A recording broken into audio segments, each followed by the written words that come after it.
If you're getting a cab to an airport to go on holiday, there are certain things that you would do, and there would be things that were just a given that you would expect. You would have booked your cab ahead. You don't book it on the morning of your flight, and you'd have your bags packed ready. You'd expect the cab to be on time. You'd expect the car to be comfy and to be suitable for the journey, the driver to be qualified. You'd be surprised if you had to fill up with fuel on the way to the airport. You'd be surprised if they changed driver on the way to the airport. You'd expect them to take the quickest and most direct route. And you'd expect some communication, how are the roads, are there any problems at the airport and all that sort of stuff. And you'd hope that they know where you're going, what time you're supposed to be there, and why. So why, on something even more important than getting a flight on holiday, the selling of your house, do a lot of people not even do any of that preparation and do any of that work and make sure that the person taking them ticks most of those boxes? So today we're talking about conveyancing, dare I say it, the M25 of the conveyancing world. And I have with me one of my favourite cab drivers, Robert Habbitts of Bates. Robert, welcome to the Sunday Property Breakfast. Afternoon, Adrian. Hello, everybody. So I should actually get you to properly introduce yourself, because unless you've got a career that I am unaware of, earning a clandestine income to supplement your meagre conveyancer's wages, you should actually let people know exactly who you are. Yes, thank you. Good afternoon. As Adrian said, I'm Robert from Bates Solicitors. Robert Habbitts at Bates Solicitors. Hello. And just so you know, we've known each other for a while, but we've worked together since I set the business up. You're one of the people I recommend for the reasons we're going to discuss, that you just get it done in what is a difficult world. So starting with and I'm going to drop the holiday driving analogy eventually, but just starting with that point, in the same way you'd pack your bags, why should a vendor prepare for selling before they've even found their buyer? Well, as you said, Adrian, conveyancing is the sort of the M25, the clog, the blockage that is sort of the house selling and house moving process. And people don't wake up one morning and decide they're going to go on holiday. Some people might do, but the same as people don't wake up one morning and realize they're going to sell their house. So obviously you give it thought, you decide to stage your property, you decide to get the agents around to value it. But it's amazing how many people don't think, oh, I need a lawyer to do the work as well. And they leave that to the last minute. Whereas if you actually get engaged with the lawyer at the outset, a lot of the ID can be done, a lot of the paperwork can be completed. If there's things missing, you can get your boiler serviced, you can get that duplicate certificate that you need, you can get things in place. I mean, I read an article the other day that said, according to Rightmove, that average conveyancing times from the moment a property is agreed with the agent to the moment the people get the keys and move in is 150 days at the moment. Yeah, that's I see 130, 150, 160, depending on the time of the week. It's absolutely crazy. But and that should point out, isn't from when something goes on the market unsold. This is from when, if you lose terminology, a deal is agreed and the sale is agreed to go ahead. So a crazy figure. I know when you're selling what I'd call a straightforward freehold house, I say this to my vendors because I try and get every single vendor legally prepared. They don't always follow, but the vast majority do. And of course, most of them turn around and say, yeah, but I've got a straightforward freehold house. I haven't got a 16th century barn where the hunter are allowed to go through on the quarter days. So why is it really that complicated? But you know from conveyancing that a straightforward property can still have there isn't documentation missing. There is not anything such as a straightforward house. Every house, you could have 5 houses on the same development down the same road. Think of Coronation Street. You could have all those houses being sold exactly the same time. Every single house, one of those, would have a problem with something. And it's not necessarily its legal entity, but its documentation, Yep. Its damp-proof course, exactly. It's Boiler electrics, servicing, etc. Yeah. Okay. So you've touched on it really. How does somebody prepare? Basically, as soon as you think of even getting the agent round, or once you've sort of assigned the agent to put the for sale sign up, get in contact with your lawyer. Okay. Doesn't have to be me. I would like it to be me, but get in contact with your lawyer. Get those things prepared. Find out what the quotations are going, like you would do building works or your estate agencies. Find out the reviews. Talk to people. Talk to your neighbours. Talk to friends and family. People that have been through the process. The conveyancing process has changed so much in the last 20, 30 years. I've been doing it now for 12 years. In those 12 years, a lot of things have changed. And I think if you haven't done it for the last 10 years, speak to people and find out what it is, and then get your quotes, find out who you like. Just because you might not be the most expensive or the cheapest, can that person be contactable? What is your criteria for having that relationship? That person is representing you in the biggest sale and purchase of your life. We're not all multi-billionaires that have super yachts. Your house is your biggest purchase, more likely than not. Yeah. And I think the point you make is good, that talk to people who've moved. I think a great question is, would you use the same solicitor? A bit like, would you use your agent again? Yeah. And so that's a key question. I think if an agent recommends a solicitor, I think a very genuine question to ask, which I know somebody could ask me with yourself and anybody else I recommend, is, do you get paid for that recommendation? Because there is then already, even if that solicitor is actually really, really good, there's already another reason for doing that intro. And I can genuinely say, I only pass business to Robert and other solicitors who I know are going to get things done for me, and obviously for the owners and the buyers. Yeah. And in terms of the physical preparation, then if I was a vendor and I said, I've just instructed the agent to sell my house, he's told me to give you a call, thank you for your quote, he recommends you, I think it's a good idea.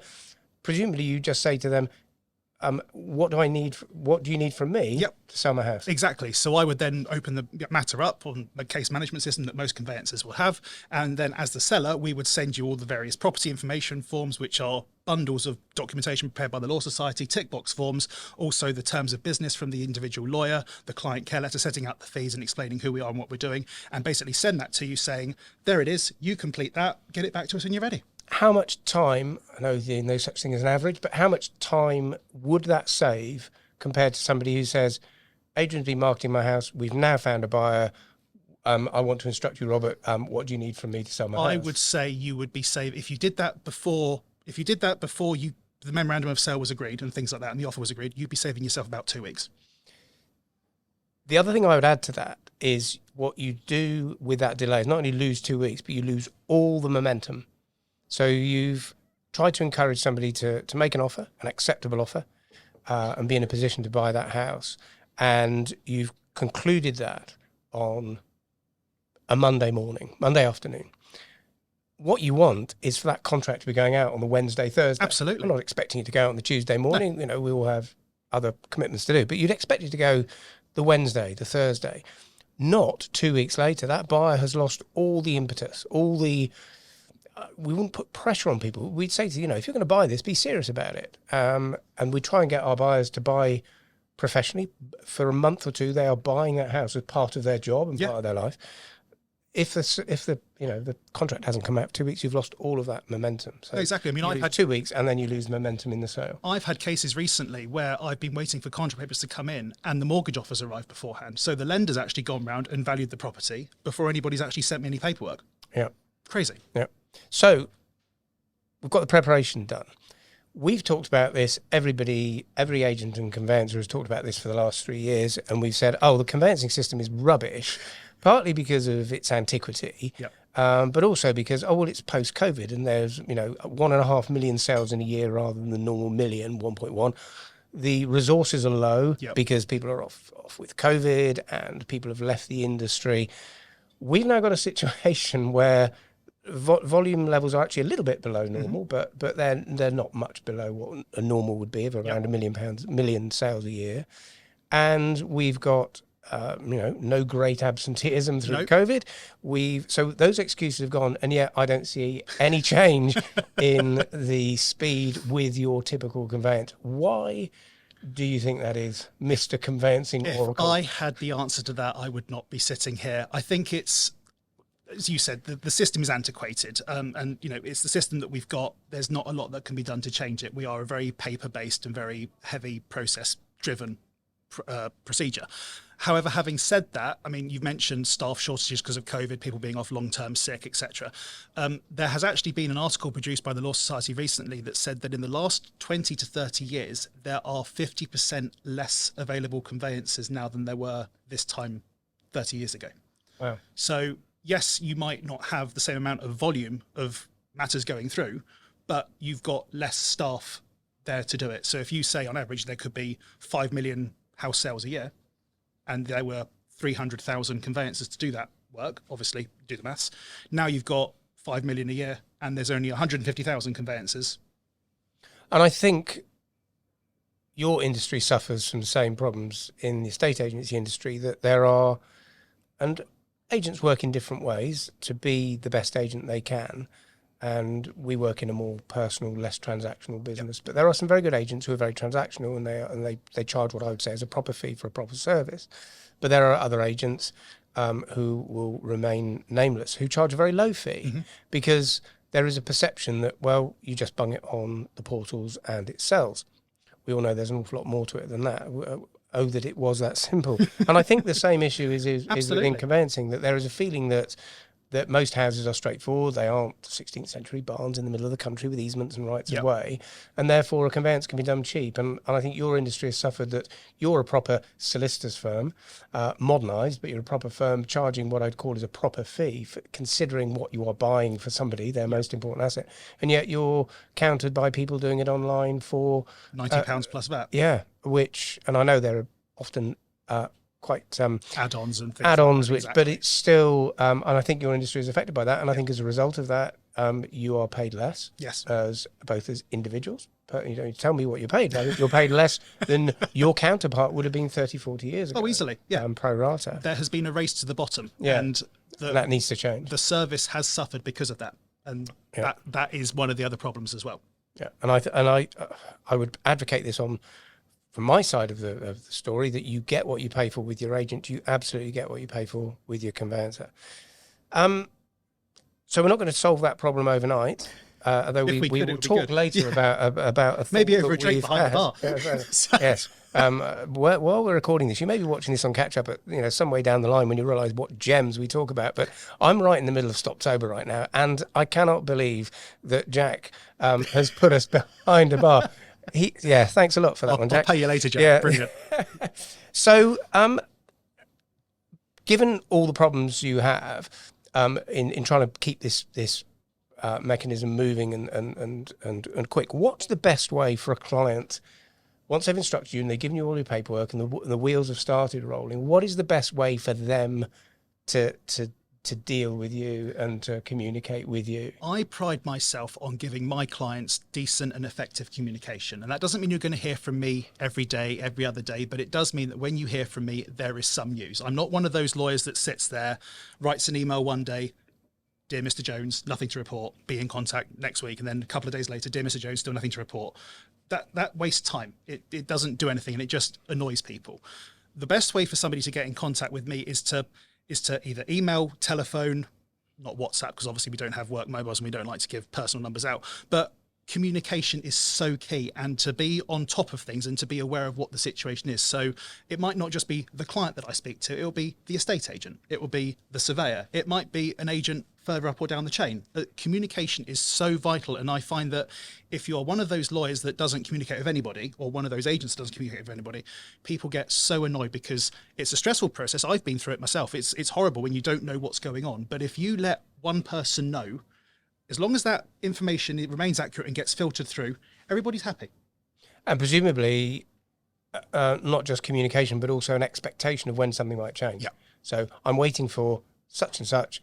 You probably won't hear until Friday. Exactly. And that is, I think, one of the biggest things I've ordered your search results. The return time is next Monday. I'll be in contact if that changes, and I'll be in contact when it's arrived. Thank you very much. I also realise I'm obviously in a very privileged position because I do have your WhatsApp number. You do have my WhatsApp. So if anybody is struggling with their conveyance with Robert, let me know and I can provide you with his WhatsApp number. And what's the best way? It sounds like it's probably a similar question and a similar answer. What's the best way for an agent to work with you, or indeed, what's the worst way for an agent to work with a solicitor? You mentioned it earlier with the fact that there are agents that do certain things to a certain fee, and shall we say they're the shiny suit tassel shoe brigade, shiny suit. Easy for you to say, yeah. Shiny suit. Have you been drinking? Tasseled shoe brigade. I wish. And they phone up every other day. Has there been any development? Has there been any development? Well, no. If there had been, I would have told you. And all that's doing is delaying the work on, not necessarily other matters, but is delaying the work that needs to get done. So lack of knowledge and understanding of what you're doing. Yeah. And dare I say it, I know one other person I speak to quite a lot says there is one particular agent they deal with, and all they phone up about is, can you let me know when the revised exchange date is, so they can put it into their own sort of cash flow systems, which is pretty dreadful thing. So, wearing a sort of a superior position of how can we how can we change this if we had that ability? I've got something in mind that I've just been recently discussing with a company. But have you are there thoughts that you've got on how you could change things in the shortish term, or indeed in the longer term? There has been talk recently, and I say recently, in the last 10 years, which is recent for the legal industry. Yes, you probably agree. Yeah, there is actually still a conveyance on your desk from 10 years ago. That there has been talk of e-conveyancing. Okay. Whereby things are sped up via either a law society e-conveyancing portal. I mean, you read one article and it says one thing, you read another article, it says completely something else. Okay. But we are in an age now with portals, AI, etc., that there could be and there should be, I think, a way that the conveyancing process in this country can be dragged into the 21st century. What about the idea of HIPs? But I think I wasn't dealing with it at the time, and I think you were Just before my time. scarily too young to be dealing with it. Or you were doing something else. You were still a cab driver before then. I was moonlighting. Yeah. Can you see the need for a return to some of that basic information that a seller provides? I think so, yes. I mean, the home information pack, the HIPs, were on paper a good idea, just never worked in practice. I don't know why, because it was just before my time. However, some of the remnants that we've got, like the energy performance certificates, EPCs, the idea that the seller completes a property information form, gives details about the property, that's what we do now. It's just gone from being in one document to being several documents. And I think that sort of, shall we say, a logbook for your car. You know, you take your car for a service, you get your piece of paper, or you used to, you put that in your file, and then when you came to sell your car, you would say, I've got a full service history, there you go. And somebody would go, thanks a lot, I'll read through that, I'll tire kick the cars, it's all in order. Why don't we do that for a house? Yeah, it's logical to me. I with not working in the industry at that part of it at the time, I don't know why it failed. I don't know if it was poorly prepared or just people were adverse to the idea of some sort of collective homogeny of the things you do. I would imagine that a lot of people in your industry are very different now to how they would have been years ago when HIPS was introduced. Can I throw an idea at you? That I've been talking to recently with a company who are and possibly working through Keller Williams and working with us to help develop it, and with us personally actually through a connection that my colleague Candice knows. They're looking at what I would describe as a hub of transparency. Okay. So everybody involved in a sale, so obviously buyer, seller, any of the agents involved in that. It may just be, if it's a simple sale of one house to one person, it could just be one agent, but there could be other agents involved if there's more of a chain, both lawyers or every lawyer involved. And then after that, you then start to get the surveyor. And I said to them, they didn't realise, I said, actually, the removal company right towards the end of the transaction can become quite a key part of timings and dates for, when the legals are sorted, let's try and agree exchange and completion dates. They are critical parts of that. And all the sub-surveys and other service providers. How do you think, and not you personally, because I know you'd be happy to be transparent, but how do you think the industry would take to this idea that everybody is connected, not to see personal information and confidential information, but to see key documents that see should where be there, things are, so to speak, and to see where the responsibility lies for the next steps that are being taken? I think it would certainly sort the wheat out from the chaff. I think you would find that there would be some conveyancers and some probably even estate agents that pay a lot of lip service to things and don't get scrutinised on what they're actually saying. Blame culture? Potentially. Oh, it's there. We're waiting for that. It's not we're waiting for somebody else. Exactly. Okay. And I think you would sort out a lot of that if there was sort of a algorithm or a portal that sort of did things. And I also think it would be useful to actually have that sort of, rather than sending 5 emails to one solicitor or to you and then report to the client and things like that, you would have one platform that everything gets uploaded to. You send the link saying, dear Mr. Client, your report's ready, download it. Yeah. Because one of the offshoots of that hub idea is that if I have then just been instructed by a couple to sell their house, I can immediately just ping something on that same portal to you and the other lawyers who are in the area wanting to deal with that, and immediately get, the vendor, or in future the buyer, immediately gets quotes for surveys, lawyers, and anything else that's particular to that particular property.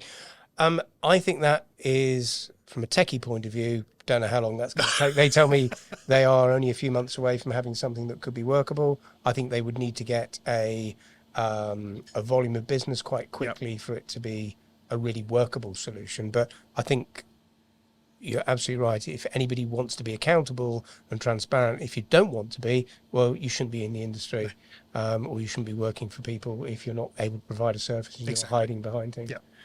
Robert, we could talk about this for a long time. We've talked about it a lot previously when People have probably frustrations of no, they haven't. They always watch every single second of the podcast.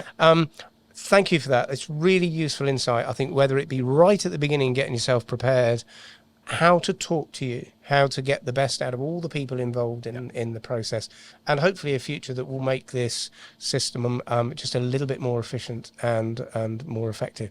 I hope another of our podcasts has been of use and of interest to you. Conveyancing may not be the most exciting thing, but it's probably my biggest bugbear in the industry, and something that if we can just resolve it a little bit each month, each year, and make it a little bit better, then it would make everything an awful lot easier in the business. Thanks again for watching the Sunday Property Breakfast. It's been a delight to have you, Robert. Pleasure. You can come back and talk about something else. I think actually you've got a fare coming in the next 5 minutes, so you better get it away. Now. But thanks again, everybody, and we'll see you again soon. Thanks. Goodbye.